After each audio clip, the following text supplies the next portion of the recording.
Kong Skull Island, the fourth generation of King Kong films.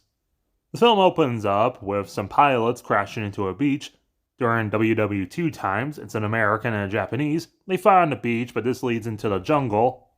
An American somehow takes a katana out of him and cuts up his fingers pretty bad. But this is interrupted by Monkey. Then we cut from the 40s to the 70s. We're almost to the second generation Kong film. John Goodman works for Monarch, who's trying to get funding for an expedition, but oh no, 70s things are happening.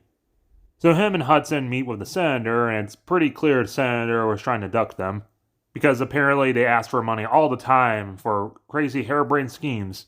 Should have been a televangelist. But this time they know there's something out there. There's Skull Island. Oh, that's cool. It's shaped like a skull, actually. But Senator is still not interested. But just think, maybe the commies will get there first.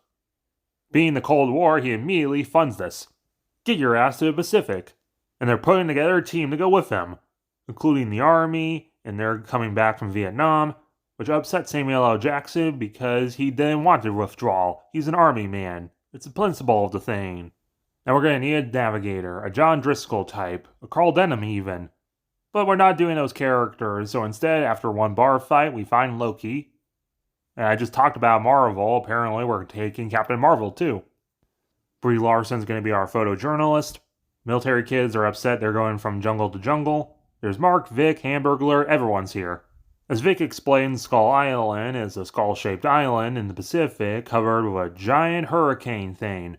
And with the super advanced technology of the 70s, they're going to fly in with helicopters and blow it up to see what the island's made out of. Then in 3 days, there's going to be a rendezvous and everyone's going to be picked up. Everyone got that? But when they actually get there, they find that the island's extra stormy, so they're not sure anymore. But then John Goodman says nut up or shut up, and we head in anyway. Ah man, it's pretty here. Time to blow it up. And it turns out it's a hollow island. So after recreating Apocalypse Now for a second, a tree runs into them. Wait a minute. Ah, ape. Khan in this film looks incredible. Yeah, no surprise, as being the newest film, he looks the best he's ever had. He's also the tallest King Kong, because shared universe. Captain Marvel's meant to be taking photos, but she's too scared. Oh hey, I was just joking about Apocalypse Now. Now they straight up do it. So after Khan's doing his thing and swatting some flies, everyone's separated. There's a team of Loki and Vic. Headband is freaking out because of a giant ape attacking them. Jackson's with most of the military guys. Except for this guy, Chapman, who's stranded with a bunch of the armory. So Jackson, after opening up a military can of slush, is going to head out and collect a bunch of dog tags and get his revenge. But before we head out, Jackson confronts Goodman. And it turns out Goodman knew about kaiju. He's just been studying his whole life to prove they're real.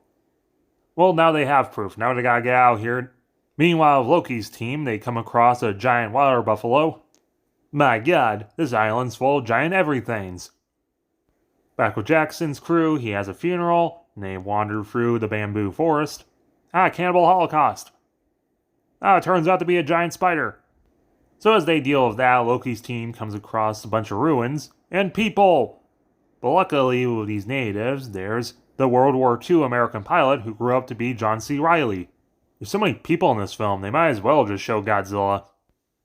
So Riley's gone crazy, but at least the natives like him. Meanwhile, Chapman, he sees Khan doing his morning activities of scratching his butt, going for a stroll, fighting an octopus, and having some calamari. Back with the tribe, they're doing pretty good for themselves despite living with a giant gorilla around corner. Too bad the Japanese pilot died off screen. Might have been interesting seeing his interaction with a bunch of Americans from the 70s. There's some social commentary, but we get past that to see that the ruins are actually a big boat. In history lesson, turned out the tribe were fighting giant monsters until they were saved by even bigger giant monsters who turned out to be gorillas. But most of them died off, except for one who's the Kong. Most of them were killed by skull crawlers. And after a way too long joke, we find skull crawlers are giant snake things.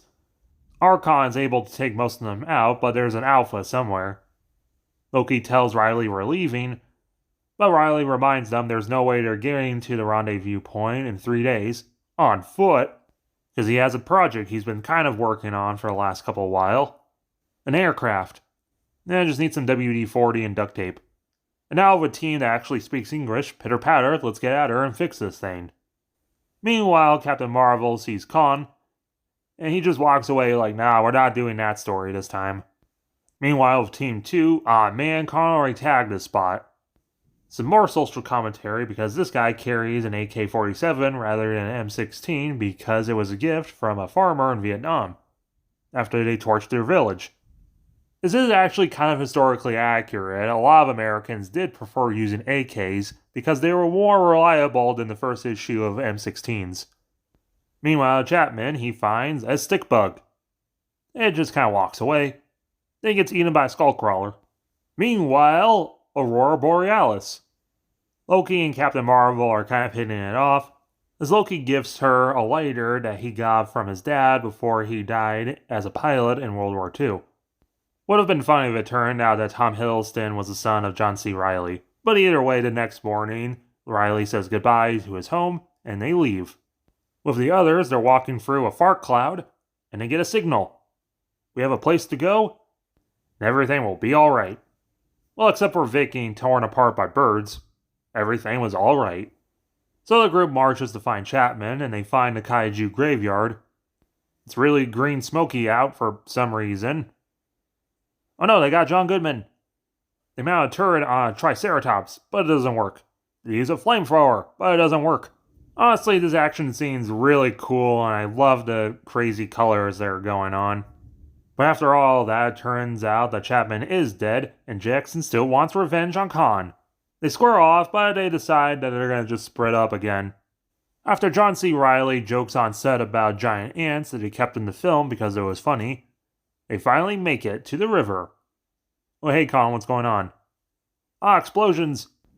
Jackson's being the 70s and spreading napalm everywhere, which actually ends up downing Khan, as Headband starts realizing maybe we're the baddies. As Loki and crew shows up and says they are the baddies. It doesn't get through to Jackson, but it gets through to the rest of the crew. Oh no, there's a Skullcrawler Alpha. Everyone runs, Jackson gets crushed by Khan. Big kaiju fight that carries into the next morning. This guy decides he's going to stay behind and sacrifice himself blowing up the Skullcrawler. It comedically doesn't work. Did I write this? Khan jumps in with a tree face slam. He's messing up the Skullcrawler pretty good until he gets knocked into a boat. The joke's on him because now he has a weapon. The humans tickle the Skullcrawler with some bullets and a flare. Khan uses his Mortal Kombat skills to chain hook the Skullcrawler and take him out. Then he rescues Brie Larson. And happy ending, Reilly gets to see his family again. Post-credits, Loki and crew are joining Monarch. And they know about Godzilla and Ghidorah. This is a really good film. The action's really fun. The film's absolutely beautiful from the lighting to the scenery. The monster designs are really cool. Khan's really cool in this film. And for once, I actually do care about the human characters. They're all performed really well. The all-star cast feels a little weird because this takes place in the past and we definitely won't see them again in a sequel or whatever. But I still ended up enjoying them. And heck, I'll even admit I got a little teary-eyed at the end with John C. Reilly meeting his family again. Then the giant monsters are fucking awesome. It has social commentary, but it's not as, meaningful as the other Khan films. It's more or less just a big action film, but sometimes that's alright. Despite the film being set in the 70s, it didn't really need to be. Only the first half of the film does anything with it, and you'll probably forget by the end. But overall, I really enjoyed this film. 8 out of 10. Remember to hit the like button, share with your friends, comment your thoughts and opinions, and remember to hit the subscribe button if you're new.